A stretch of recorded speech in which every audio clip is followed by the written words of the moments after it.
Hello everyone and welcome back to another video. Today we're going to be taking a look at Morbius, also referred to as Morbius the Living Vampire. I'm going to take a look at his strengths and abilities and any weaknesses he might have.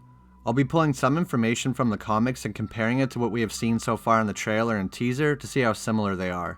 I won't be going over the whole Morbius Spider-Man plot, just Morbius and his character. If you like videos on vampire and werewolf movies, be sure to subscribe and maybe check out my other videos.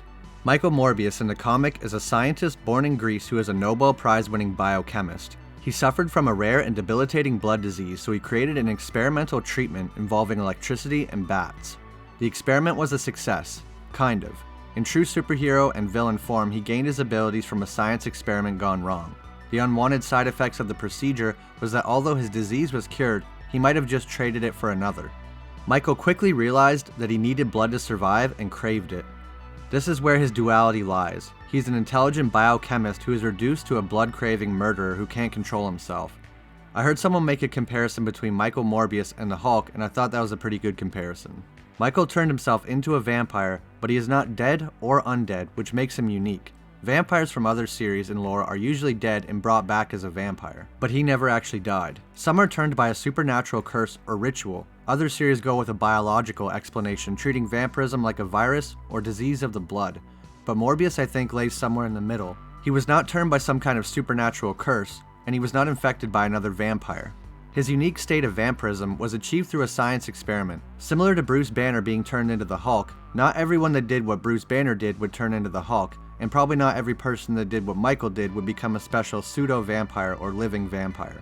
And because he's not a true vampire, he cannot turn people into full vampires. However, he can turn people into living vampires, similar to himself. The vampires he turns have superhuman strength, but do not have the same healing abilities as Morbius, and if they are fatally wounded, their bodies turn to dust. Also, if a full vampire turns someone, they can then control that person. So if you sire, aka turn them, you will have control over them. This is pretty common among vampires. Morbius can do the same thing, so if he turns someone into a living vampire, he then has control over them.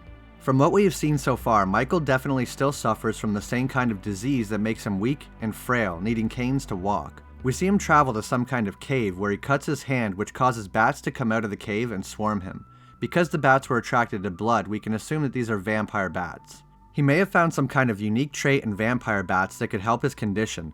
It's also possible that not all vampire bats, but maybe just the bats from this place or this cave specifically, might have special properties, which is what brought him here.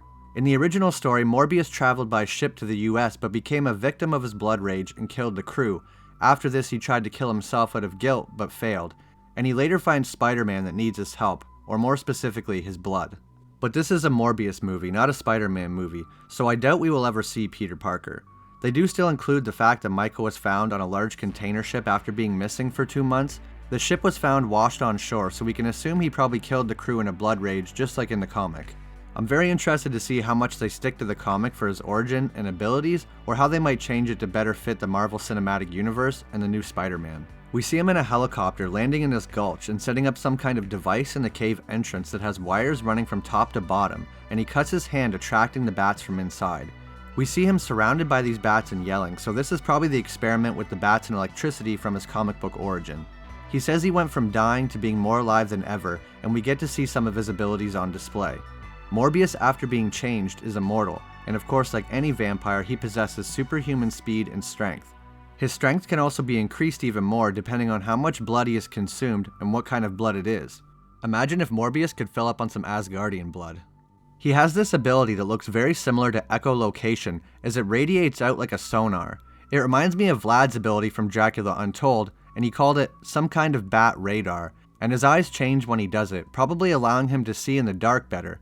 We also see his ears slightly change into a more bat-like appearance. There's a moment when he holds his hand in the air, and it's like you can see the air. Not exactly sure what's going on here, but he is also able to fly while seeing the same stuff around his body.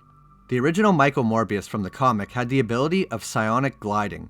Through concentration, and because he is lighter due to his bones being hollow like a bird, Michael is able to glide short distances and essentially fly. Although in the comic it was more of a gliding ability that could not move him very fast, he's seen taking off 0 to 100, passing trains and moving extremely fast. So they have definitely made this ability more powerful. Morbius from the comic has superhuman stamina, and his body produced less fatigue toxins than a regular human body, allowing him to perform at peak physical performance for several hours without becoming tired. To go with his superhuman strength and speed, he also has super senses.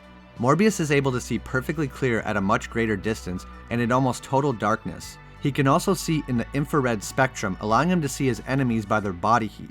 He also has a sense of smell that can sense blood in the air from miles away. Like other vampires, Morbius also possesses mental-like abilities, including compulsion. If he looks directly into someone's eyes for long enough, he can hypnotize someone and have full control over them, although if someone has sufficient willpower, they can resist these abilities. Morbius has immunity to most traditional vampire weaknesses because he is a living vampire. So while he enjoys almost all of the strengths, he has almost none of the drawbacks, similar to Blade, but I think even better than Blade. He is not harmed by any mystical weaknesses that true vampires have, like crosses, holy water, or silver weapons. He cannot be killed by a stake to the heart, and is also not burned by sunlight. Although he does still mostly sleep during the day and go out at night, it could be because his abilities serve him a lot better in the dark. He seems to be able to transform his whole body, or just specific parts like his hand, or his eyes and ears if he needs to use them. I'm sure his full transformation will only come around when he has consumed blood or is in a rage. And with more or less blood in his system, he may have more or less control over himself. There's also a scene at the end of the trailer that shows him controlling bats, just like Vlad from Dracula Untold, being able to control them and move the bats as he wishes by moving his hand. In this one scene where he is fighting against a few people with guns, he looks like he almost teleports as his body disappears, leaving behind this strange mist. He then seems to reappear to attack the man, so I guess it's either teleportation of some kind, or he's just moving extremely fast so you can't see. And although he has super strength and speed, and can fly, one of his greatest assets, like Iron Man, is his intelligence. He's a Nobel Prize winning scientist that can problem solve very well, so not only can he put up a good fight, but he won't be easily caught or outsmarted. It's always been said that Morbius is not a true vampire because he didn't achieve vampirism through a magical or mystical means, but through a scientific experiment. But abilities like this definitely seem supernatural, and even in the comic there's always been a little blurred line whether he's truly supernatural or not. I would say Morbius, or at least the movie version of him, is going to lean towards supernatural. Well, that's my look at Morbius. I'd never heard of this character before hearing about the movie, but I'm really glad they're adding him into the Marvel Universe.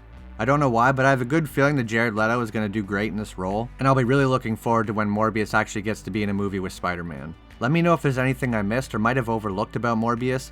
If there's any other movies you'd like me to look at, you can drop them down below, and I always read through them. Thanks for watching, drop a like if you enjoyed, and subscribe if you haven't. See you in the next video.